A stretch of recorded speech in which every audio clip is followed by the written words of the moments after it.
त्यांचा परामर्श जर पाहिला गेलं, एक म्हणजे जिवाजी महाले आणि दुसरं म्हणजे शिवा काशी, ज्यांनी खऱ्या अर्थाने या स्वराज्याच्या रणकंदामध्ये आपल्या प्राणांची आहुती दिली, पण स्वराज्याचा मुकुट खऱ्या अर्थाने अभेद्य ठेवला.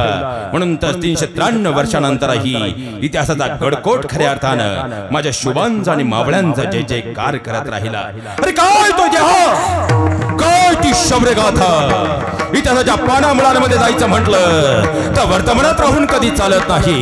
त्यासाठी याच पुण्यपावन मातीमधून निघावं लागेल. रात्रीच्या 9:30च्या सुमाराला पुन्हा एकदा त्या भूतकाळाला वर्तमान काळात सज्ज करण्यासाठी पुन्हा एकदा तो अश्व खेचावा लागेल, लगाम हाती पकडावा लागेल. समोर दिसेल तो अंधकार आणि त्या अंधकाराला छेदत आता खऱ्या अर्थानं मान ठोकावी लागेल. त्या वेळेच्या अश्वाला पुन्हा एकदा वेग द्यावा लागेल आणि समोर दिसेल तो अंधकार. त्या अंधकाराच्या पलीकडे पुन्हा एकदा चिरंत सत्याचा शोध घेण्यासाठी आता पावलं मात्र वेगाने निघाली. भूतकाळ वेगानं पुढे सरकू लागला. त्याच वेळी वेळेचा अश्व मात्र वेगानं थैत करत पुढे जात होता.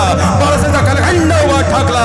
गणपतरावांचं दर्शन झालं. पाहता पाहता वेळेचा अश्व आणखी पुढे निघाला. लालबुंद रक्ताची धार त्याच धारेमध्ये वेळेचा अश्व वेगाने पुढे सरकू लागला आणि त्याच वेळी किंचाळी फुटली. मिनमिना दिवाण समोर आला आणि कालखंड समोर आला. कोणता? इसवी सन 1600. आदिलशाहीचं स्तोम माजलं होतं. निजामाने डोक्यावर काढलं होतं. पृथ्वीराज चव्हाणांच्या मृत्यूनंतर नखलजी वेगानं महाराष्ट्राच्या दिशेनं सरकत होता. चारवणी सत्ता महाराष्ट्राच्या पोलादी छातडावर थयाणाचत होत्या. याच काळात खऱ्या अर्थानं रयतेने चिपटलेले डोळे मात्र रयतेकडे पाहत होते. आणि या सृष्टीच्या ब्रह्मांडाच्या पाठीवर ज्या प्रमाणे घेतला होता भगवान परमात्म्याचा अवतार, या रयतेला वाली म्हणून, या सर्व सामान्य भक्तांना वाली म्हणून, पण तोच आता अवतार पुढे होणारच नाही का? या ब्रह्मांडामध्ये काळोख साचला, त्यामध्ये सूर्योदय होणारच नाही का? आणि वीज कोसळले. मालोजींच्या रूपानं सृष्टीला नवचैतन्य मिळालं आणि याच मालोजींच्या पोटी जन्मलेल्या शहाजीराजांनी पुण्यावरती भगवा फडकवला. पण हाच भगवा फडकवत असताना खऱ्या अर्थानं जिवाजी महालेंचे वडील याच खऱ्या अर्थानं पाहिला गेलं शहाजीराजांबरोबर स्वराज्याच्या कामी उभे ठाकले. आणि याच कामी पडत असताना त्यांच्या पाहता पाहता एक हात निखळून पडला, तरी जिवाजी महालेंचे वडील मात्र लढत राहिले. आणि त्याच रक्तातून खऱ्या अर्थानं उमटलेला या स्वराज्याचा महाकुंभ मावळा म्हणजे शिवरत्न जिवाजी महाले. पाहता पाहता शहाजीराजांनी पुण्यावर भगवा फडकवला. पण आदिलशहाची पुण्याची राखणगोळी केली आणि दिवस गेलेला मासाहेब छदाऊंना शिवनेरीच्या कुशीत ठेवून राजे नाईलाजाने आदिलशाहीच्या मुशीत गेले. आणि महाराष्ट्र पुन्हा एकदा आदिलशाहीच्या काळोखी साम्राज्यात अंधकारला गेला. यातनांचा कल्लोळ मासाहेबांच्या मनी दाटला. रयतेचे हाल मासाहेब पाहू लागले. आणि मग मात्र खऱ्या अर्थाने सर्वसामान्य रयत म्हणजे शेतकरी कुणबी समाज, अरे रब्बी आणि हंगामी पिकामध्ये जगणारा, या रब्बी हंगामी पिकामध्ये काहीतरी मिळालं तर वर्षभराची गुजराण व्हायची. पण यवनांची तोल धरायची, आमच्या शेतामध्ये उभी राहायची. पाहता पाहता शेत बेचिराग करायची आणि बेलगाम होऊन माघारी निघून जायची. चित्र पाहिलं, मासाहेबांचे डोळे पाणवले. स्त्री म्हणजे आमच्या देवरातील देवता आणि यवनांची तोल धर आली. आमच्या यवन खऱ्या अर्थाने यवन आमच्या घरापर्यंत घुसायचे. आया बहिणींच्या आबरूची लत्तर वेशीला टांगायचे आणि बेलगाम होऊन माघारी निघून जायचे. मासाहेबांनी चित्र पाहिलं, डोळ्यातून खळखळा अश्रू ओघळू लागले. अरे सर्व सामान्य रयतेला वाली कुणीच नाही का? या रयतेच्या डोळ्यातले अश्रू आता कोणी पुसणारच नाही का? आणि शिवनेरच्या कुशीत त्या शिवाई समोर मासाहेब नतमस्तक झाल्या आणि मुखातून बोलू म्हटले, हे अंबिकेने चंडिके वरदाने वरदान दे, उन्नवत्ताई सिंहासने चिरफाट न्यामचा पुत्र दे. आणि फाल्गुन महिना शिशिर ऋतू हस्त नक्षत्रावर पृथ्वीचे वैभव व्यक्त करणारे 8ही ग्रह अनुकूल असताना 19 फेब्रुवारी 1623 बाळ राजे जन्माला आले.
राजाचं नाव माझ्या राजाचं देवाचं राजाचं नाव गाज पैगड किल्ल्याच्या दगडावर माझ्या राजाचं नाव गाज पैगड किल्ल्याच्या दगडावर माझ्या राजाचं नाव गाज पैगड किल्ल्याच्या दगडावर माझ्या राजाचं नाव गाज पैगड किल्ल्याच्या दगडावर देवाचं नाव गाज पैगड किल्ल्याच्या दगडावर भगवा झेंडा दिसल्यावर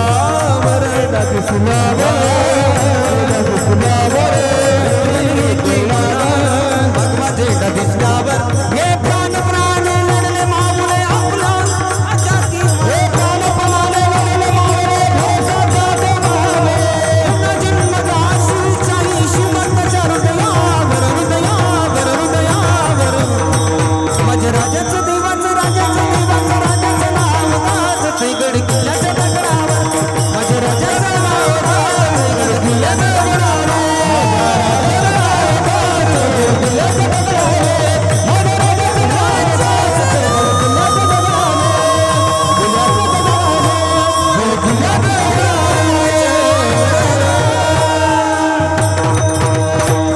शिवनेरीचा खऱ्या अर्थानं गडाचा दरवाजा उघडला गेला आणि लक्ष्मीबाई बाहेर धावत आल्या. विश्वासरावांकडे नजर गेली आणि पाहता लक्ष्मीबाई उतरल्या.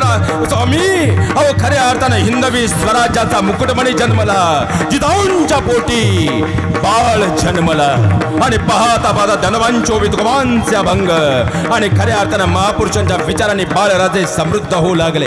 वयाच्या 6व्या वर्षी मूठ आवळली. वयाच्या 13व्या वर्षी रोहेश्वरावर शपथ झाली. पण प्रश्न एकच होता, आता रयत खऱ्या अर्थानं कुठं आहे? स्वराज्य उभं करायचं, स्वराज्य खऱ्या अर्थानं संघटित करायचं, यवनांची तोलधाड माघारी पाठवायची. पण त्यासाठी हवे मृत्यूला मगर मिठीत घेणारे, आता हातावर घेऊन फिरणारे मावळे. पण खऱ्या अर्थानं माझ्या छत्रपती शिवराजांनी एक एक मावळा असा निवडला. खऱ्या अर्थानं मावळ्यांची फौज तयार झाली. म्हणून तर बहुजनांचा प्रतिपालक आणि खऱ्या अर्थानं पाहिला गेला तर गोरक्षक छत्रपती शिवराजा हा संबंधी 393 वर्षापासून देवांच्याही दरबारात आपलं स्थान करून बसला. एक मावळा स्वराज्याच्या कामी खऱ्या अर्थानं असा आला. अहो खऱ्या अर्थानं माझे शिवरत्न शिवाजी महाले. आता उमरडगावची यात्रा होती. यात्रा म्हटलं, आता यात्रेतही 2 शब्द येतात, यात्रा आणि जत्रा. यात्रा या शब्दाचा अर्थ या तरल्याशिवाय राहणार नाही, जत्रा या शब्दाचा अर्थ जात रा नाही तर मरा. आता उमरडगावची यात्रा म्हणजे खऱ्या अर्थानं हरिनामाचा गजर व्हायचा, हरिनामाचा गजर आणि कुस्त्यांची दंगल यामध्ये खऱ्या अर्थानं उमरडगाव बेभान होऊन जायचं. 350 वर्षापूर्वीचा प्रसंग. आता गावाची यात्रा होती. तन्हाजी मालुसरेंना राजांकडे आले. राजे आपल्या सिंहासनावर आरूढ होते. आता बाळराजे सिंहासनावर आरूढ आणि त्यांचे मित्र म्हणून तान्हा त्यांच्या समोर गेले. राजा, यायचं बरं उमरटला. हो रे तान्हा, पण काय काम? यात्रा आहे नवा आमच्या गावाची, यावं लागतंय तुम्हाला. आणि खऱ्या अर्थानं 10 शराचं सोन्याचं कड देणार हाय राजा आम्ही. जो कोणी जिंकल त्याला, आणि ते बी तुमच्या हस्ते यावं लागेल जी. आणि राजे उत्तरले, वैरताना आल्या बिगर राहायचा नाही बघ. तुम्हा सगळ्या सवंगड्याची या निमित्तानं भेट बी होईल बघ. आणि पाहता यात्रेचा दिवस उजडला. आता मात्र यात्रेला पाहिला गेलं 12 मावळातून आता लोक आली होती. कटरगाड्या भरून गावागावातली लोक आता उमरटच्या मातीमध्ये येत होती. कारण कुस्तीची दंगल आता त्या काळातली. कारण जुना काळ जर पाहिला, आता टीव्ही येऊ द्या, आता मोबाईल येऊ द्या, यामुळं खऱ्या अर्थानं गावातला आनंद आणि कला मात्र बाजूला पडून गेली. पण एक काळ होता लोककंतावंतांचा तमाशा आणि होणारा कुस्तीचा आखाडा यामध्ये आणि होणारी हरिनामाची खऱ्या अर्थानं गजर यामध्ये गाव बेभान होऊन जायचं. आखाडा भरलेला होता आणि आखाड्यामध्ये आता पहिलवान उतरणार होते. 12 गावचे 12 मावळातले मुलुकातले आता खऱ्या अर्थानं मावळे आता हीच कुस्ती पाहण्यासाठी आले होते. एका बाजूला होता लखू बेरळ आणि दुसऱ्या बाजूला होता भिखाजी ढोरे. संबंध स्वराज्यामध्ये दख्खनच्या मातीमध्ये या 2 कुस्तीपट्टूंचं नाव असं होतं. अरे नाव ऐकलं तरी कापरं भरत होतं. पण आता एकीकडं खऱ्या अर्थानं जर पाहिला गेलं लखू बरड म्हणजे बाजी पासलकरांच्या दावणीत तयार झालेला, बाजी पासलकरांनी घडवलेला जणू दगडच होता. दुसऱ्या बाजूला होता फुलाजी बांदलांनी घडवलेला भिका ढोरे. आता कुस्तीची दंगल होणार होती, कुस्ती भरणार होती. 10 शेराचं खऱ्या अर्थानं कवच कुंडल आता मात्र विजेत्याला मिळणार होतं. पण आणि राजे ना, राजांना पहिला 12 गावचं मुलखाची माणसं आता सगळीकडून बसलेली. दंगल सुरू झाली. कर्णावरती आवाज घोंगू लागले. आता कधी भिका ढोर राहील, कधी लखुजी येईल. आणि पाहता आता खऱ्या अर्थानं दंगलीला म्हणजे कुस्तीला सुरुवात होईल. पण त्याच वेळी उत्तरेकडून कृष्णा घोडी येताना दिसली. कृष्णाकडे पाहिलं आणि तान्हाला कळून चुकलं राजा आलाजी आणि धावत धावत राजांच्या समोर तान्हा गेला. राजांचा हात हाती घेतला, समोर घेऊन आला.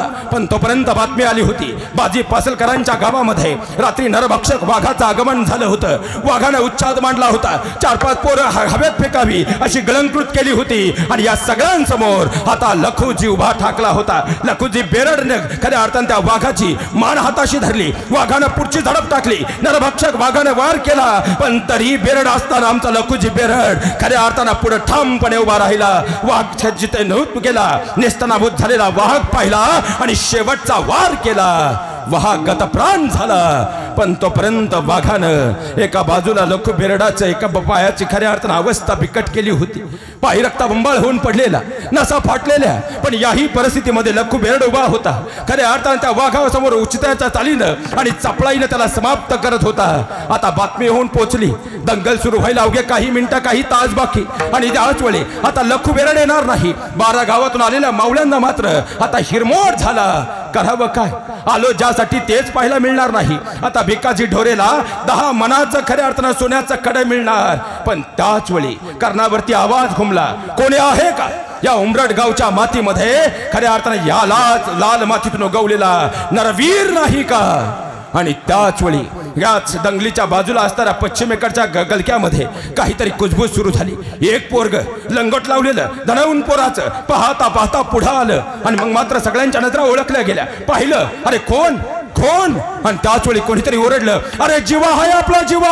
आणि सगळीकडून टाळ्यांचा उत्साह झाला. जीवाजी आता खऱ्या अर्थानं या कुस्तीच्या दंगलीमध्ये आखाड्यात उभा ठाकला. एक एक डाव पडत होता. पण भिकाजी समोर आज मात्र जीवाजी खऱ्या अर्थानं अभेद्यपणे उभा होता. प्रत्येक डाव माघारी पडत होता. आणि शेवटी मात्र जीवाजीने एकच डाव टाकला आणि भिकाजी कोसळला. पण भिकाजी कोसळलेला पाहिला. अरे 12 गावचे 12 बावळे आता खऱ्या अर्थानं खटर गाडीतून आलेले हजारोंचा समाज सगळा धावत आला. जीवाजींना डोक्यावर घेतलं आणि मग तान्हाजींकडे पाहत राजे उतरले. कोण कोण हा? आणि तान्हा उत्तरला, राज आपल्यातलाच आहे. जीवाजी यांचे वडील आपल्या मोठ्या धन्यांकडे होते आणि त्याच खऱ्या अर्थानं निजामांविरुद्ध लढताना त्यांचा हात गेला होता. त्यानेच घडवलंय जी यांना. अरे वा! आणि मग राजांनी मात्र जीवाजींना जवळ घेतलं, घट्ट मिठी मारली. राजांच्या मनात काय चालू होतं माहीत नव्हतं. पण राजांनी एक वार पाहिलं आणि विचारलं, जीवाजी फार सुंदर, काय तुमचं तेज, काय ती शक्ती, काय करता आपण? आणि जीवाजी उत्तरता झाला, राज काय नाही जी, काय नाही. लग्नामध्ये खऱ्या अर्थानं पाहायला गेलं तर दंगली खेळतो, कुस्त्या करतो, बाकी काय नाही जी. अरे वा! दानपट्टा लग्नात चालवतो, कुस्त्यांचं मैदान गाजवतो, हेच काम करायचंय. येतोच आमच्या बरोबर. काय करावं लागेल? अरे हेच करावं लागेल. फक्त यात्रेत लग्नात नाही, गनिमान सोबत. आणि जीवाजींनी मान हलवली. होकारार्थी आदेश मिळाला आणि पाहता पाहता राजांनी पाठीवर जीवाजींच्या थाप टाकली. तेच जीवाजी सय्यद बंडा सोबत खऱ्या अर्थानं, कारण राजांच्या जीवनात राजांवरती एकमेव वार आहे आणि तो कृष्णाजी भास्कर कुलकर्णीने केलेला. त्या वारानं खऱ्या अर्थानं वारानंतर पुढचा वार झाला होता सय्यद बंडाचा. कदाचित तो वार झाला असता तर राजांच्या खऱ्या अर्थानं जिव्हारी लागला असता. पण सय्यद बंडानं उचललेला वरच्या वर हात खऱ्या अर्थानं माझ्या शिवरत्न जीवाजी महालांनी वरच्यावर उडवला. म्हणून तर खऱ्या अर्थानं अफजल खानाचा कोथळा बाहेर पडला आणि स्वराज्याचा मुकुटमणी अभेद्य राहिला. हे सगळ्यात मोठं वास्तव आहे विठ्ठल.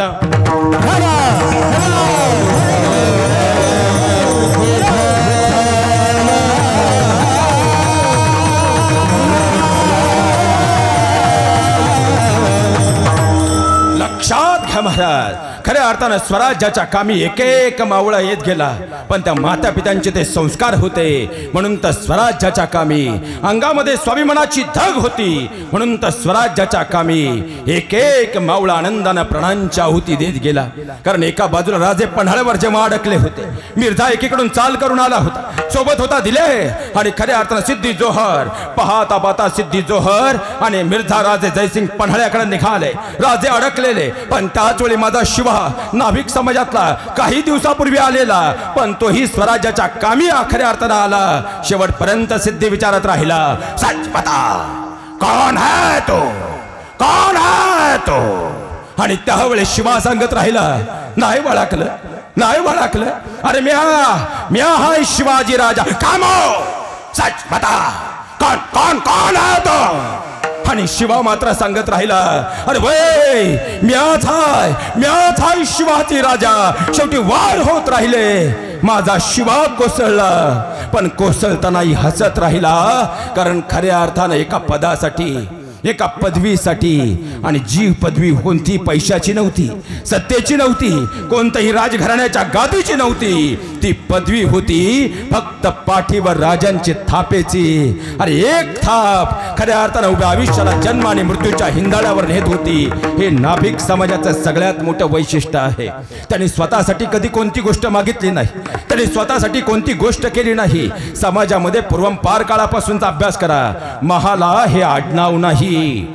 तुम्ही महाबळेश्वरला जर गेला, पाचगणी परिसरात गेलात, तिथं नाभिक समाजाला आदरार्थी जी उपाधी दिली जाते ती खऱ्या अर्थानं, कारण जिवाजी सपकाळ हे जिवाजींचं खरं नाव होतं. जिवाजी महाले हे खऱ्या अर्थानं त्यांना खऱ्या अर्थानं मिळालेली सन्मानाची उपाधी होती, जी त्यांनी खऱ्या अर्थानं आपल्या जीवनामध्ये आपलं संबंध जीवन रयतेसाठी समर्पित केलं. म्हणून आजही महाबळेश्वर वाई पाचगणीमध्ये नाभिक समाजाला सन्मानानं महालाजीच म्हटलं जातं. हे सगळ्यात मोठं वास्तव आहे. आणि एक वाक्य मात्र बोलून जाईल. बऱ्याच वेळा आपल्याकडून एक शब्द जातो, जीवा महाले. ज्या कृष्णाजी भास्करानं राजांवरती वार केला ते नाव होतं कृष्णा भास्कर कुलकर्णी. पण तरी आम्ही कृष्णाजी भास्कर कुलकर्णी म्हणतो. आणि ज्यांनी खऱ्या अर्थानं सय्यद बंडाचा वरच्या वर हात कलम केला आणि खऱ्या अर्थानं राजांच्या प्राणाची ज्योत आणखी तेवत ठेवली, ज्याने खऱ्या अर्थानं स्वराज्याच्या कामी स्वतःच्या प्राणांच्या आहुतीचाही विचार केला नाही, त्यांना आम्ही जीवा म्हणून मोकळं होतो. म्हणून जर ह्या सोहळ्याच्या निमित्तानं कोणती गोष्ट करायची असेल तर इथून पुढच्या काळात काहीही झालं, जीवा महाले या शब्दाचा प्रयोग कुठेही होता कामा नये. तो जीवाजी महालेच झाला पाहिजे. एवढं जरी आम्ही आमच्या अंतकरणात ठरवलं, आयुष्य सोनं झाल्याशिवाय राहणार नाही. हे सगळ्यात मोठं वास्तव आहे. अरे शिवा खऱ्या अर्थानं गेला. माऊली रडत होती. राजांनी विचारलं, आई का रडताय? तुमचा शिवा गेला म्हणून रडताय? त्यावेळेस शिवा काशिदांच्या आईचं उत्तर होतं, राजा कोण म्हणतं माझा शिवा गेला म्हणून मी रडतीय? माझा शिवा गेला म्हणून नाही रडत राजा मी. अरे माझा शिवा स्वराज्याच्या कामी पडला रे. हे भाग्य फार कमी लोकांना येत. अरे कितीतरी जन्माला येते ती, कितीतरी सरनावं जात्या ती, पण माझा शिवा जन्माला आला. माझा शिवा म्हणून नाही गेला रे, शिवाजी राजा म्हणून गेला नव. अरे असे 5-10 लेकरं असती तर आता स्वराज्याच्या कामी तुझ्या संगतीनं धाडली असती. म्हणून डोळ्यातून पाणी आलं रे. माझा शिवा गेला. अरे प्रत्येक माणूस एक दिवस जातो, पण कसा जातो याला मौली काढताय. माझा शिवा गेला ना, या माईचा पदर हा सन्मानानं ताड झाला. पण एकच दुःख आहे, अशी 5-10 लेकरं असती तर स्वराज्याच्या कामी धाडली असती. हा खऱ्या अर्थानं नाभिक समाजातील एका आईचा संस्कार आहे.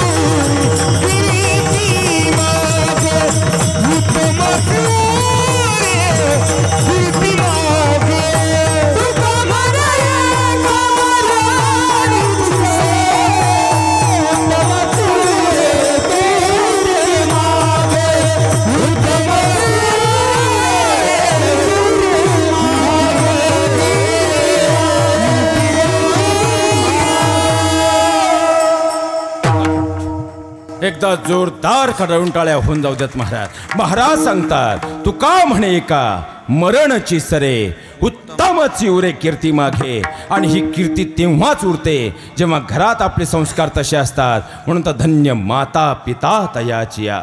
आणि ते संस्कार देणारे खऱ्या अर्थानं मायबाप आहेत. आज आम्हाला वाटतं खऱ्या अर्थानं जिवाजी आमच्या घरात जन्माला यावेत. आज आम्हाला वाटतं शिवा आमच्या घरात जन्माला यावेत. आज आम्हाला वाटतं खऱ्या अर्थानं पाहिला गेलं शिवराय शंभूराजे आपल्या घरात जन्माला यावेत. पण जोपर्यंत घरातली आई तशी घडत नाही तोपर्यंत हे महापुरुषांचे विचारांनी खऱ्या अर्थानं घडलेले उद्याचे पुरुषातले महापुरुष आपल्या घरात घडणार नाहीत, हे सगळ्यात मोठं वास्तव आहे. कारण आता खऱ्या अर्थानं माझ्या बहिणींनो 10 मिनिटासाठी जाणीवपूर्वक विषयांतर करतो. कारण वैदिक काळापासूनचा आपण अभ्यास केला तर वैदिक काळापासून विश्वाचं सार सामावलेला आई हा शब्द जन्मदातीला लागू पडायचा. पण महाराज आता काळ बदलला. आईची मम्मी, मम्मीचा मम्मा आणि मम्माचा मॉम कधी झाला आमचं आम्हालाच कळलं नाही. आज टॉप जीनच्या काळात आईचा पदर हरवलाय म्हणून तर गदर झालाय आणि नवीन पिढीत बदल झालाय. मुलांवरती पहिला गर्भसंस्कार हे आईच्या उदरात होतं. कुरुक्षेत्रात कसं घुसायचं आणि चक्रव्यूह कसा भेदायचा हे अभिमन्यू आईच्या गर्भात शिकला. झोप लागली जन्मदातीला, अभिमन्यू संपला. आताची आमची अवस्था काय आहे? माँसाहेब जिजाऊंच्या गर्भात जेव्हा शुभाराजे आकार घेत होते तेव्हा माँसाहेब काय करायच्या हो?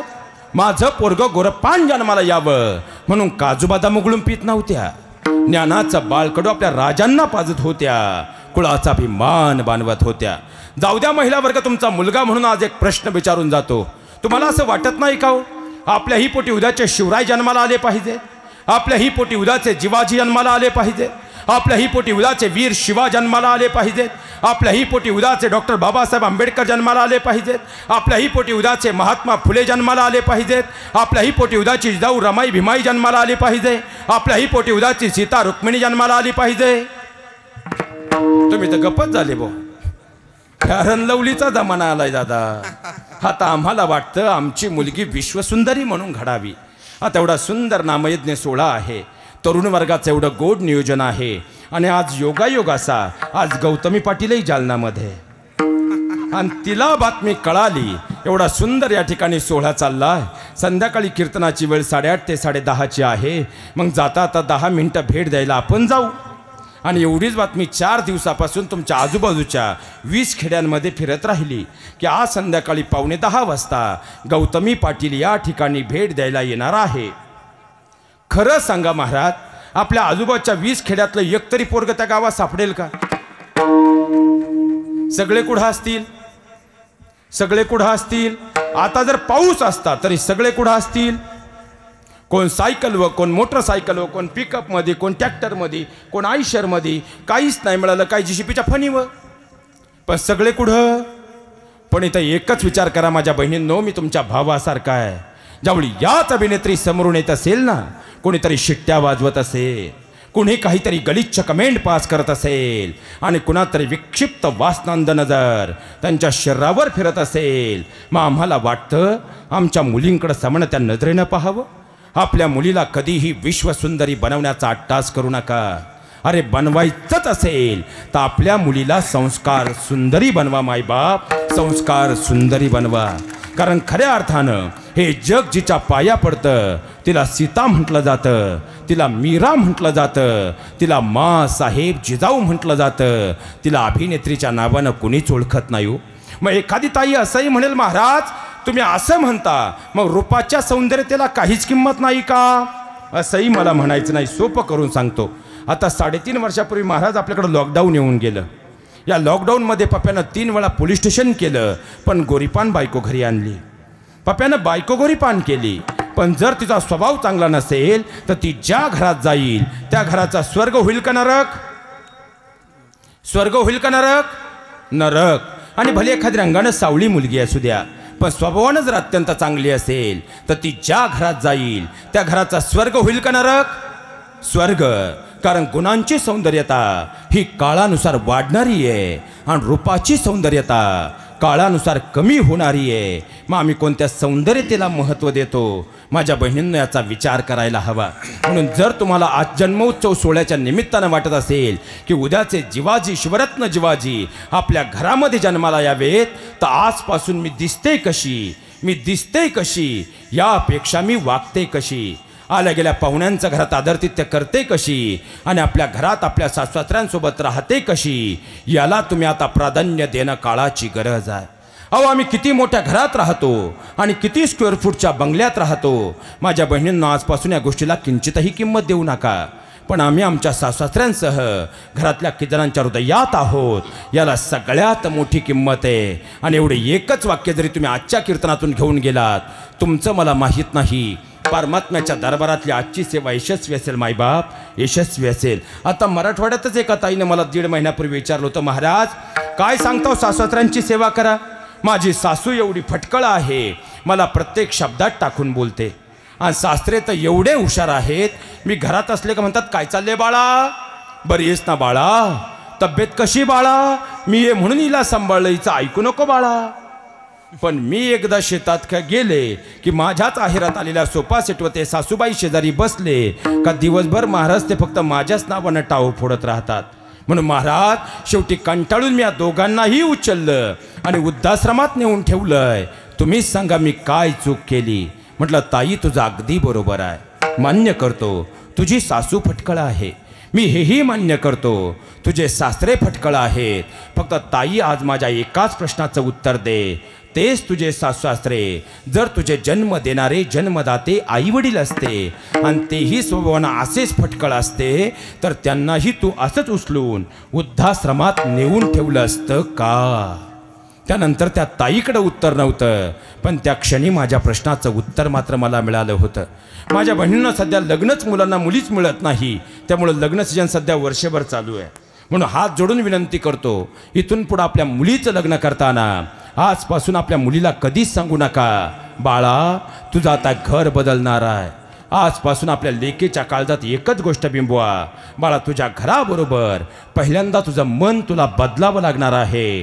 कारण तू ज्या घरात जाणार आहे त्या घरातल्या पुढच्या 7 पिढ्यांचा स्वर्ग करायचा की 7 पिढ्यांची माती करायची, हे फक्त आणि फक्त तुझ्या वागण्या बोलण्या आणि संस्कारावर अवलंबून असणार आहे. अहो आपली मुलगी शिकली पाहिजे, शिकून ती डॉक्टर वकील इंजिनियर झाली पाहिजे, पण एक दिवस तिला सासरी जायचंय म्हणून ती संस्कारानं सुद्धा परिपूर्ण झाली पाहिजे. याकडे आई म्हणून आम्ही लक्ष देतोय का. माझ्या बहिणींना याचा नक्की विचार करा. आज तुम्हालाही भाऊ आहे ना, विचारावं लागते. हल्ली 1,500 आल्यापासून विचारणं गरजेचं झालंय. तुम्हाला भाऊ आहे ना, असं होऊ नये महिला मंडळ. पण आता तुमच्या भाऊजाईने जर तुम्हाला फोन करून सांगितलं आजपासून मी तुमच्या आईला म्हणजे सासूला सांभाळणार नाही, तुम्ही तिची सोय करा. खरं सांगा महिला मंडळ, तुम्ही यांना झोपू द्याल आज रात्रभर. ओ तिने मला लहानाचं मोठं केलंय, ओ तिने मला कष्टानं वाढवलंय, जाता का आणता. त्यालाही बिचाराला खऱ्या अर्थानं 4 देवाला नवस करून मिळाली. निघाला रातच्या 3:30ला, आली उद्या सकाळपर्यंत सासूबाई इथं. पण इथं एकच विचार करा माझ्या बहिणींनो, जिनं दुसऱ्याच्या बांधावर 25 रुपयानं मजुरी करून तुमचा नवरा घडवला आहे आणि ज्यानं दुसऱ्याच्या शेतामध्ये सालं काढून तुमचं सासर घडवलंय, ते सासरे तुमच्या आईवडील होऊ शकत नाहीत का, याचा मात्र नक्की विचार करा. तरुणाई नेमकी कुठे आहे ना, आता तर आचारसंहिता चालू झाली. कारण सध्या महाराष्ट्रातली तरुणाई 4 रोगानं ग्रासली महाराज. पहिलं म्हणजे प्रेमाचं व्यसन आहे, दुसरं म्हणजे मोबाईलचं व्यसन आहे, तिसरं म्हणजे दारू अंमली पदार्थांचं व्यसन आहे आणि चौथं म्हणजे राजकारणाचं व्यसन आहे. या 4 व्यसनांमध्ये माझ्या महाराष्ट्राची तरुणाई बर्बाद होतीये. सगळ्यात मोठी शोकांतिका आहे. यातलं पहिलं व्यसन म्हणजे प्रेमाचं व्यसन आहे. आता प्रेम करू नये अशा वाईट विचारांचा माणूस मी मुळातच नाही महाराज. खरं शिवरत्न जिवाजी महालेंनी प्रेम केलं, पण खऱ्या अर्थानं आपल्या दांडपट्टा कुस्ती या कलेवरती, छत्रपती शिवरायांवरती आणि स्वराज्यावरती शिवा काशीरांनी प्रेम केलं, ते खऱ्या अर्थानं या स्वराज्यासाठी या काळ्या मातीवरती आणि खऱ्या अर्थानं स्वराज्याच्या निष्ठेवरती. आमचं काय प्रेम करू नये अशा वाईट विचारांचा माणूस मी मुळातच नाही महाराज. पण त्या प्रेमाला काहीतरी स्वाभिमान हवा, काहीतरी मर्यादा हवी. नाही तर 30 रुपयाची यात्रेत बँटेकची अंगठी घ्यायची, ती जाऊन मिनीला द्यायची आणि 3 दिवसांना कलर गेला का गावातल्या चौकात चव घालून घ्यायची. हे धंदे बाकी बंद झाले पाहिजेत. खरंच जर मर्दानगी गाजवायची असेल ना महाराज, पहिली 5-50 हजाराची चांगली नोकरी पहा आणि मग तिला 1 तोळा करा, ही खरी मर्दानगी. बरं काय प्रेम करतंय. आता कालच कॉलेजवर एक कार्ट पाहिलं महाराज, ते त्या पुरीला म्हणत होतं तुझ्या प्रेमामध्ये मी झालो ठार वेडा. ती म्हणली गबस बावळ्या, परवाच माझा साखरपुडा झालाय, हा घे प्याडा. तेव्हा तो जाग्यावर आला. लय अवघड आहे महाराज. आणि तुम्हालाही वाटतंय बा आपलं कार्ट रोज कॉलेजला जातंय. सगळ्या तरुण पोरांना सांगतो बाबांना 2024 चाललंय, शिकाल तरच टिकाल. नाहीतर परतूरच्या बाजारात बरमुडेची काल. कारण शिक्षणाशिवाय पर्याय. आणि तुम्हालाही वाटतंय बाबा आपलं कार्ट रोज बॅग घेते कॉलेजला जाते. एक दिवस त्याच्या मागं जाऊन पहा, ते कॉलेजच्या गेटवर जाऊन तिला म्हणतंय किती दिवस झाले मी वाट पाहतोय, तू प्रपोज करत नाही. तिने लांबून तिच्या का पाहिलं बो, चेहरा तुझा खास नाही, अंगाव तुझ्या मास नाही, प्रपोज तुला काय खाक करू, उद्यापर्यंत जगायची तुझी आस नाही. पण आपलंही कमी नाही. ते म्हणतं नाही मी तुझ्याशिवाय जगू शकत नाही. मग तिचं ठरलेलं वाक्य मी माझ्या आई वडिलांच्या शब्दाबाहेर नाही. आपलंही कमी नाही. म्हणते कोई बात नाही, इस जन्म में ना से अगले जन्म में तेरा बन जाऊंगा. शब्दही कुठून आणतो देव जाणे, पर तेरा बन जाऊंगा. आता कॉफी शॉपला एक कोल्ड कॉफी, आता हे तुमच्या डोक्यावरून जाईल, पोरांना बरोबर कळलं. आणि एक कॅडबरी पाहता काय भुलली पोर. बरं खड्डा तुम्हाला आहे 15,000चा, तेवढं सोपं राहतंय वय. ती जुन्या काळातला देव जाणे तिलाच कुठं सापडतो. नोकिया 1100 मी तुमच्याबरोबर चॅटिंग केली असती, पण माझ्याकडे अँड्रॉइड मोबाईल नाही. आपलंही कमी नाही. म्हणते मै हू ना, ॲप्पल घेतोय ॲप्पल. आता याला जर परतूरला पाठवलं, याच्या खिशात कष्टाची 100ची नोट नाही 1 किलो ॲप्पल घ्यायला. पण हा तिला म्हणतो ॲप्पल घेतोय ॲप्पल. आणि ते आता ह्या दिवाळी फेस्टिवलला स्वस्त झालंय. आला घरी, पण ते हुशार आहे महाराज. तो घरी येऊन म्हणतो पप्पा मोबाईल हरवला. बाप म्हणला मी घेणार नाही. तो म्हणला उद्यापासून मीही कॉलेजला जाणार नाही. आपल्याकडे स्कीम आहे हम दो हमारा एक. बाप म्हणला हे शिकलं नाही तर आपली पुढची पिढी चालणार नाही. दुसऱ्या दिवशी त्याने बजाज फायनान्सचा फॉर्म भरला आणि हप्त्या पप्याला मोबाईल आणला. पप्या एवढा हुशार आहे, हा जुना मोबाईल तिला देतो आणि नवीन याच्याकडे होतो. आणि रातचे 10 11:30 वाजले आणि तुम्ही सगळ्यांनी डोळे मिटले का मग उशीतून मोबाईल बाहेर येतो. काय करतेस पिलू, बरी येस ना पिलू, जेवलीस पिलू. महाराज आता हे कुत्र्याचं पिलू, मांजराचं पिलू, ही पिलं ठीक होती. पण शेअर चॅट आणि इंस्टाग्राम आल्यापासून 2 पायाची भलतीच पिलं आल्यात. बरं हे प्रकरण वाढण्यामाग माझं बोलणं कडू वाटेल, पण महिला मंडळ तुम्ही सुद्धा तितके जबाबदार आहात. कारण तुम्हालाही आता हल्ली चांगली मुलं जावई म्हणून चालत. कारण तुमच्या काही फेड आले बाबा ते आता पार्ट्यांचं. त्यांचा बंगला आहे, बंगला बंगला 2.5 एकर इकलीन मग बांधला. तुला माहीतच नाही येडे. दारासमोर 4 व्हीलर आहे, फक्त मार्च एंडला जाऊन 4 पतपेढ्या दिवस रात्र त्याच्या घरी बसून आहे. महाराज हा विनोद नाही. इथं बसलेल्या ज्यांनी ज्यांनी आपल्या मुलीचं लग्न करताना मुलाचं कर्तृत्व न पाहता फक्त मुलाच्या बापाची संपत्ती पाहून आपल्या लेकी दिल्यात ना, आज तुमची मुलगी बंगल्यात आहे, सोन्याच्या ताटात जेवतीये. पण तिला कधी भेटायला जा, तिच्या डोळ्यात मात्र पाणी आहे. आणि इथं बसलेल्या ज्यांनी ज्यांनी आपल्या लेकीचं लग्न करताना मुलाच्या बापाची संपत्ती 20-20 एकरचे बांध न पाहता मुलाचं कर्तृत्व पाहून आपल्या मुली दिल्यात ना, भले तुमची मुलगी आज झोपडीत असू द्या, पण तिला कधी भेटायला जा, तिच्या चेहऱ्यावर मात्र समाधान आहे.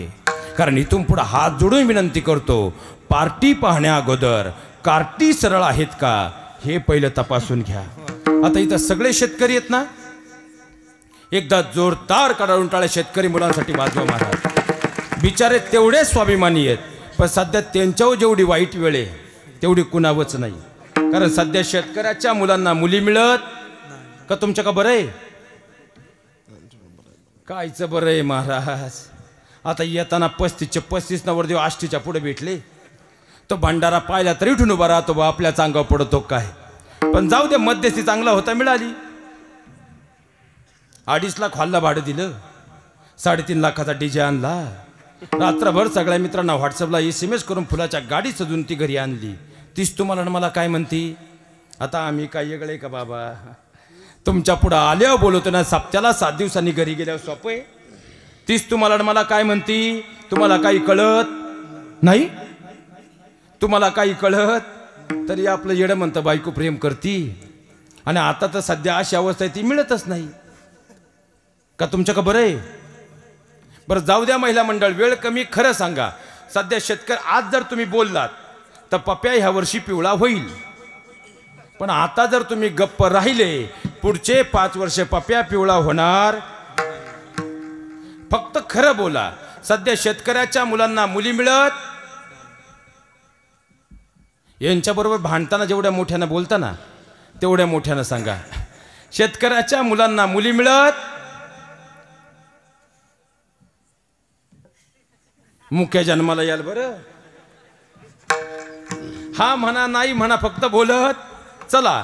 शेतकऱ्याच्या मुलांना मुली मिळत नाही. आपला बापा यंदाही पिवळा होईल असं वाटत नाही.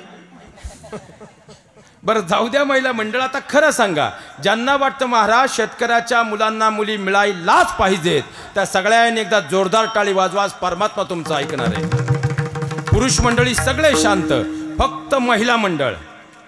जर तुम्हाला वाटत असेल शेतकऱ्याच्या मुलांना मुली मिळाल्याच पाहिजेत, त्या सगळ्यांनी एकदा जोरदार टाळी वाजवा. परमात्मा तुमचं ऐकणार आहे. बरेच नवरदेव राहिलेत बाबा तुमच्या गावात. बरं जाऊ द्या महिला मंडळ, तुमची सगळ्यांची इच्छा आहे ना शेतकऱ्याच्या मुलांना मुली मिळायला हव्यात. मग इथं बसलेली कोणती आई आज शपथ घेईल महाराज? आज परमात्म्याची शपथ घेऊन मी सांगते का यापुढं मी माझी गुड्डी शेतकऱ्याच्याच मुलाला देईल. फक्त तेवढ्याच आहे. आता बोटवर करा.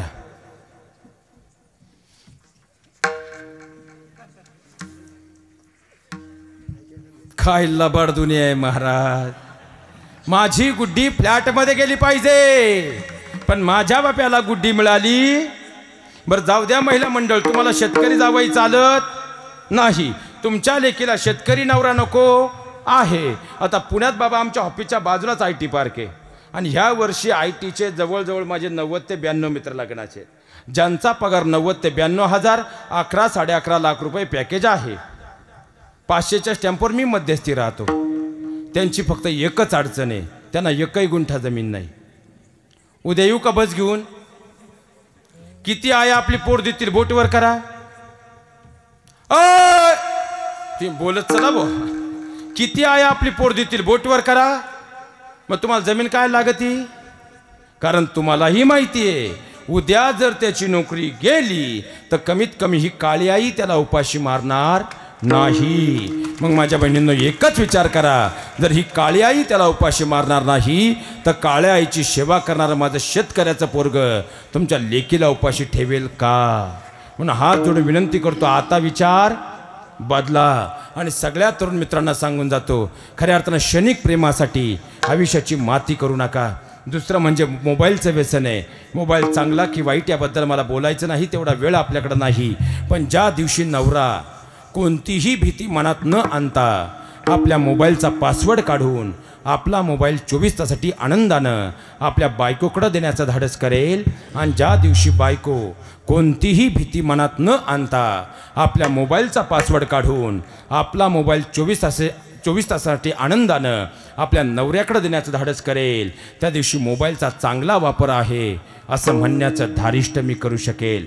कारण आज 80% कुटुंबात ग्रामीण भागातही नवऱ्याच्या मोबाईलचा पासवर्ड बायकोला आणि बायकोच्या मोबाईलचा पासवर्ड नवऱ्याला माहीत नसेल तर कोणत्या पोकळ संस्कारांच्या गप्पा मी मारतोय याचा विचार मात्र आता नक्की करावा लागेल. कारण आज 80% कुटुंबात खऱ्या अर्थानं पाहायला गेलं घराच्या बाहेर हसरे दिसणारे चेहरे मोबाईल नावाच्या बकासुरामुळं पुरते विश्वासानं ग्रासले गेले. ही सध्याची सगळ्यात मोठी वाईट अवस्था आहे. रक्ताच्या नात्यांना ब्लॉकलिस्टमध्ये टाकून मेसेंजरद्वारे खऱ्या अर्थानं आमच्या मोबाईलपर्यंत नाती पोचू लागलीत आणि कुटुंब व्यवस्था उद्ध्वस्त होतीये. सगळ्यात मोठी शोकांतिका आहे. आणि सगळ्या पालकांना विनंती करतो, आठवड्यातून एकदा मुलांचे मोबाईल चेक करा.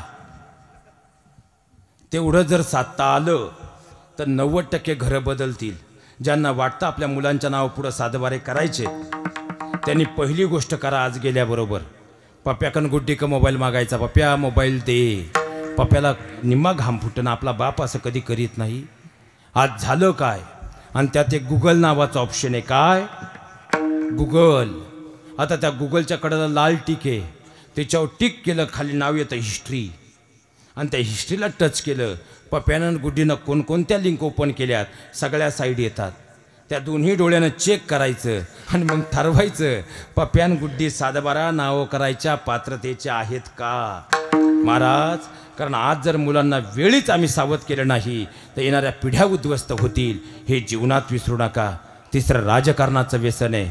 राजकारण चांगलं वाईट याबद्दल मला बोलायचं नाही, पण सध्या खऱ्या अर्थानं काळ इतका बदलला आहे. आणि सध्याचं वातावरण इतकं बदललं आहे, कोण कुठे जाऊन बसेल माहीत नाही. पण लक्षात ठेवा, विनंती करतो, आपण मात्र आयुष्यभरासाठी गावातल्या गावामध्ये वितुष्ट एकमेकांसोबत घेऊ नका, एवढी विनंती करतो. चौथं, दारू अंमली पदार्थांचं व्यसन आहे. ज्याच्या दुकानातून आम्ही बाटल्या आणतोय तो लाखाच्या काही कोटीच्या गाड्या घेतोय. आम्ही आमच्या बायकाप्रमाणे आम्हाला शोधत फिरवतोय. सगळ्यात मोठी शोकांतिका आहे. या चारही व्यसनांच्या पलीकडे आपलं जीवन निर्माण करा. आपलं कर्म करताना परमात्म्याचं नाम अंतःकरणात ठेवा. आयुष्याचं सोनं झाल्याशिवाय राहणार नाही.